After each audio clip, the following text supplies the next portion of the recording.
Here we will write a Python program to print sum of first n natural numbers using function. So in comment line we will write.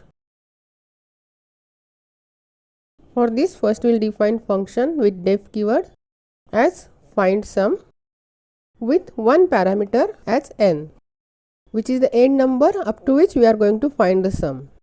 Inside this function we will define one variable total, which is initialized with 0, and we will use for loop. So for I in range 1 to n plus 1, and we will add this to total. So total equal to total plus I, and we will return total.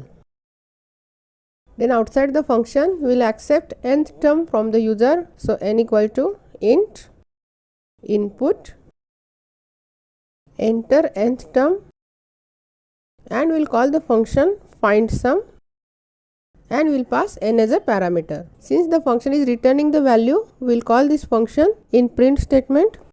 So print sum of first, we will print here n comma equal to, and we will call the function find sum, and we will execute this.